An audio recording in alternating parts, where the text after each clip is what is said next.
Hello, dear students. Myself Rajiv Singh Gautam. Hope you, along with your family, will be safe at your home. Let us today we will discuss about NCERT. NCERT जिसका full form national council of educational research and training, राष्ट्रीय शैक्षिक अनुसंधान एवं प्रशिक्षण परिषद। इस NCERT के गठन की आवश्यकता क्यों पड़ी, इसके बारे में थोड़ा चर्चा कर लेते हैं। जैसे ही हमारा देश 15 अगस्त 1947 को आज़ाद हुआ, तो हमारे देश के सामने अनेक समस्याएं, चुनौतियां बनकर उभर कर सामने आईं, जिसमें आर्थिक, सामाजिक, राजनीतिक और जो सबसे बड़ी प्रबल समस्या थी वो शैक्षिक समस्या थी।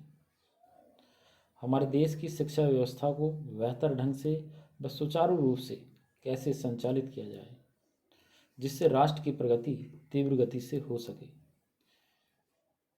हमारी उस समय की जो शिक्षा व्यवस्था थी वो शैक्षिक उद्देश्यों को प्राप्त नहीं कर पा रही थी। इन कमियों को ध्यान में रखते हुए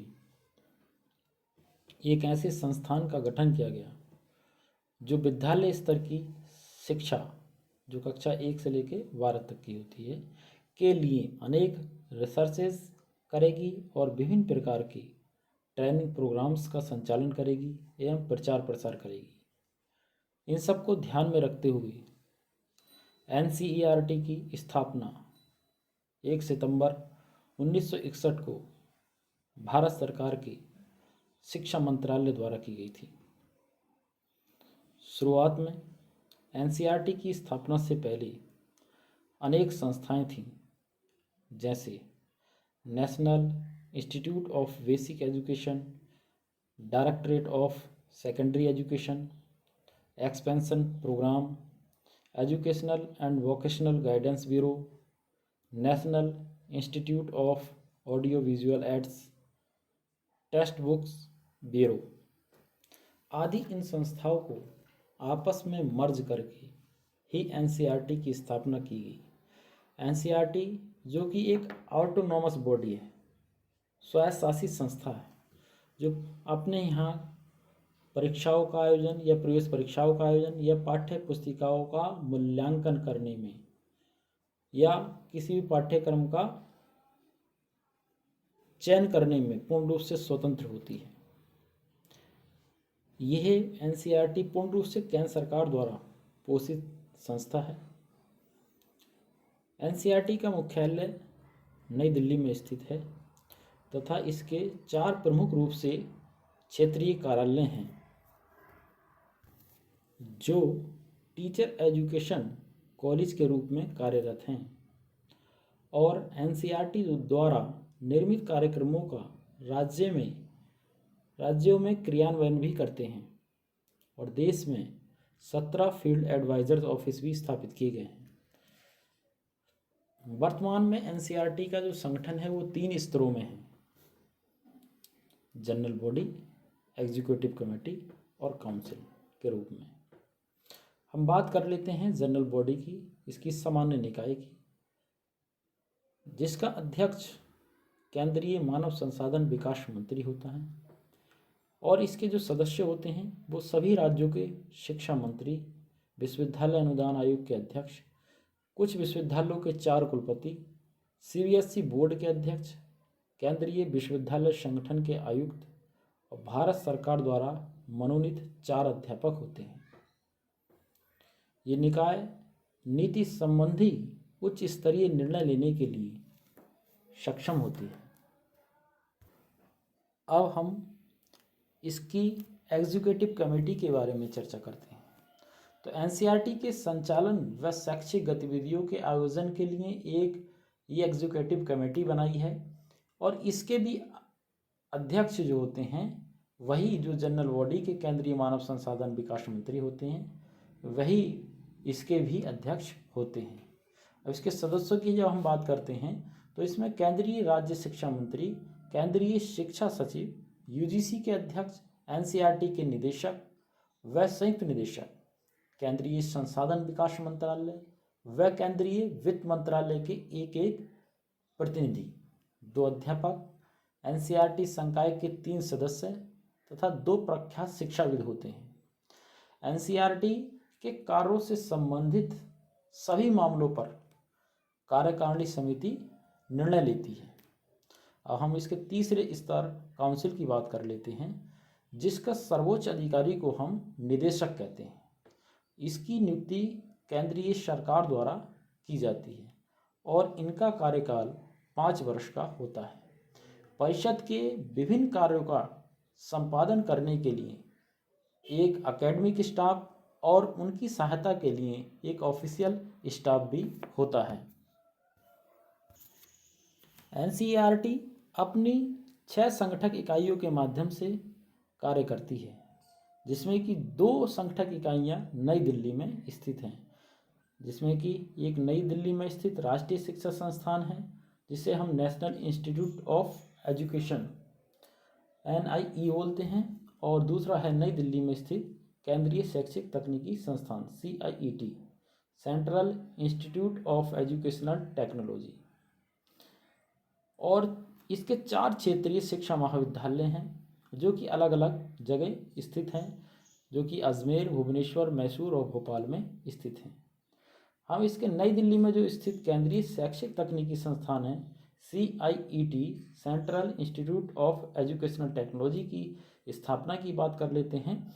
तो इसकी जो स्थापना है वो शैक्षिक तकनीकी केंद्र तथा शिक्षण साधन विभाग को मिलाकर 1984 में इसकी स्थापना की गई थी। यह संस्थान शैक्षिक तकनीकी के क्षेत्र में लगा हुआ है। शैक्षिक उद्देश्यों की प्राप्ति के लिए सबसे कम मूल्यों पर प्राप्त होने वाली जो शैक्षिक सामग्रियां हैं, जैसे chart, tape, slide, television programmes तैयार करना, इसके प्रमुख प्रोग्राम्स हैं। और ये मुख्यतः एजुकेशन टेक्नोलॉजी के हार्डवेयर अप्रोच से अधिक रिलेटेड होता है। अब हम बात कर लें इसकी NIE, राष्ट्रीय शिक्षा संस्थान, नेशनल इंस्टीट्यूट एजुकेशन की।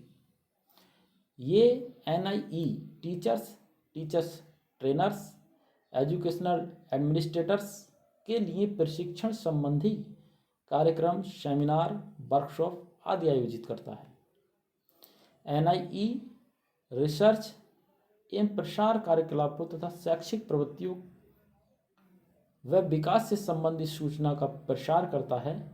ये कार्यक्रम प्रतिभागियों के व्यावसायिक विकास तथा पाठ्य विषयक तथा अन्य TLM टीचिंग लर्निंग मटेरियल्स के विकास में सहयोग देते हैं। और ये NIE संस्थान 12 विभाग तथा 4 अनुभागों के माध्यम से कार्य करता है। जो इसके 12 विभाग और 4 अनुभाग हैं, इसको आप देख सकते हैं। अब हम बात कर लेते हैं इसके 4 क्षेत्रीय शिक्षा महाविद्यालयों की।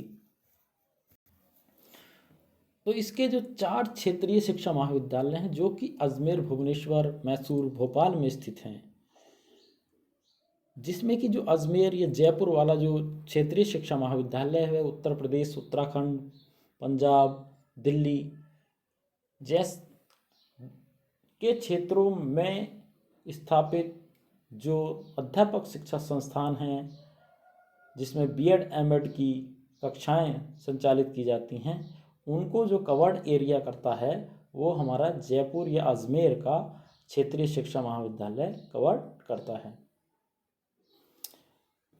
ये देश के विभिन्न भागों के लिए NCERT शिक्षा केंद्रों के रूप में कार्य करते हैं।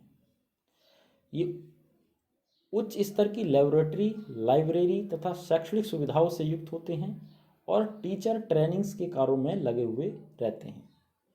ये क्षेत्रीय महाविद्यालय 1 वर्षीय BEd व M.Ed के पाठ्यक्रमों के अलावा आजकल 4 वर्षीय जो इंटीग्रेटेड टीचर्स एजुकेशन कोर्स चल रहे हैं, जिनकी अवधि 4 वर्ष होती है, जिसमें BA BEd, BSc BEd, BCom BEd तथा 2 वर्षीय शिक्षा निष्णात पाठ्यक्रम भी चलाते हैं। ये क्षेत्रीय महाविद्यालय राज्यों तथा SCERT जैसी संस्थाओं द्वारा संचालित कार्यक्रमों के लिए एक स्पेशलिटी प्रदान करते हैं तथा स्कूल एजुकेशन एवं टीचर एजुकेशन के विभिन्न क्षेत्रों में रिसर्चेज और इनोवेशन व विकासात्मक कार्यकलापों में भी ये लगे रहते हैं। अब हम अंत में बात कर लेते हैं राष्ट्रीय शैक्षिक अनुसंधान एवं प्रशिक्षण परिषद एनसीईआरटी के उद्देश्य एवं कार्यों के बारे में। तो एनसीईआरटी का जो मुख्य उद्देश्य है वो विद्यालय शिक्षा व शिक्षक शिक्षा के प्रसार एवं उनमें गुणात्मक सुधार करना है, और इसके लिए सरकार को समय समय पर सलाह सुझाव देना और साथ ही सरकार की नीतियों के अनुसार विद्यालय शिक्षा और शिक्षक शिक्षा के स्वरूप का निर्धारण करना है। इसके उद्देश्य एवं कार्यों को हम निम्न रूप से देख सकते हैं। विद्यालय शिक्षा के विभिन्न स्तरों, जिसमें कि प्राथमिक स्तर, उच्च प्राथमिक स्तर और माध्यमिक स्तर के स्वरूप एवं उनके स्तरमान को निर्धारित करना।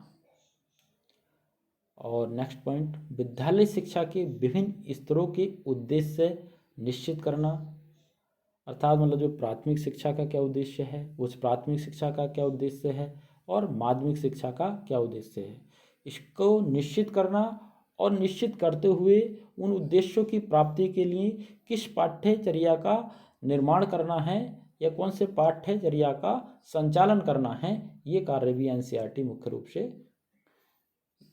कार्य करती है। अब नेक्स्ट पॉइंट देख लेते हैं, स्कूली शिक्षा के विभिन्न स्तरों के लिए जो शिक्षण विधियों का विकास करने का कार्य भी एनसीईआरटी करती है, क्योंकि जो प्राथमिक शिक्षा प्राप्त करने वाला छात्र है, जो माध्यमिक शिक्षा प्राप्त करने वाला छात्र है, तो उनके स्तरों के अनुसार उनके लिए टीचिंग मेथड्स भी अलग अलग निर्धारित किए जाते हैं। तो ये सब कार्य एनसीईआरटी करती है। स्कूलों में विज्ञान की शिक्षा के लिए विज्ञान किटें तैयार करना। नेक्स्ट, विद्यालय शिक्षा के विभिन्न स्तरों के छात्रों की जो शैक्षिक अचीवमेंट है उसका मूल्यांकन के लिए जो वस्तुनिष्ठ तकनीकों का विकास करने का कार्य भी एनसीईआरटी करती है। नेक्स्ट, विद्यालय शिक्षा के विभिन्न स्तरों की समस्याओं को समझते हुए उनके समाधान को खोजने का कार्य भी एनसीईआरटी करती है। नेक्स्ट, विद्यालय शिक्षा शिक्षकों, जिसमें सेवापूर्व जो शिक्षक होते हैं, जो जिसमें कि छात्र अध्यापक छात्र अध्यापिकाएँ आती हैं, बीएड के, डीएलएड और बीटीसी के, और सेवारत इन सर्विस टीचर्स जो सर्विस कर रहे अध्यापक होते हैं, के लिए ट्रेनिंग कार्यक्रम की रूपरेखा निश्चित करना भी एनसीईआरटी का कार्य होता है, और उनके लिए प्रशिक्षण और रिफ्रेशर कोर्सेस का व्यवस्था करना। नेक्स्ट पॉइंट, स्कूली शिक्षा और शिक्षक शिक्षा से संबंधित सारी इंफॉर्मेशन और डाटा कलेक्ट करना और उन्हें प्रकाशित एवं प्रसारित करना भी एनसीईआरटी का कार्य होता है। विद्यालय शिक्षा से संबंधित समस्त क्षेत्रों में शोध कार्य करना एवं उसकी प्रगति की एक राष्ट्रीय जांच करना भी एनसीईआरटी का मुख्य कार्य है।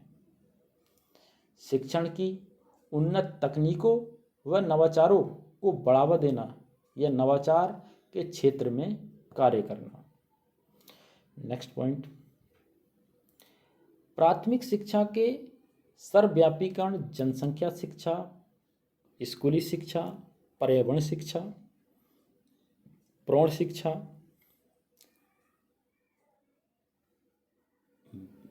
कंप्यूटर शिक्षा एवं मूल्य शिक्षा जैसे कार्यक्रमों में भी एनसीईआरटी अपना पूर्ण सहयोग प्रदान करती है।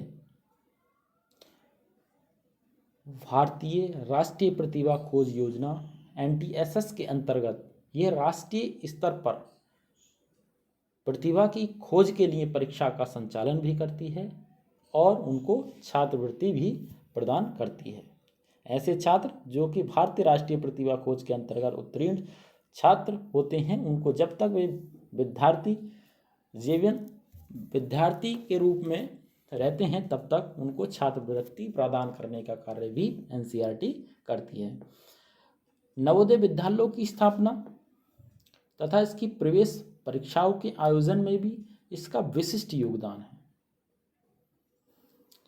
और अब हम इसके लास्ट पॉइंट पर चर्चा कर लेते हैं कि अंतर्राष्ट्रीय संस्थाओं जैसे यूनेस्को, यूनिसेफ तथा यूएनडीपी एवं अन्य राष्ट्रों की प्रमुख शिक्षा संस्थाओं से संपर्क करना का जो कार्य होता है वो एनसीईआरटी करती है।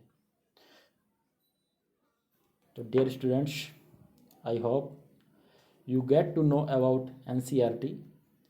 In the last, due to a terrible disease like corona, I would like to tell you that you stay at home and stay safe and take care of yourself. Okay, thanks.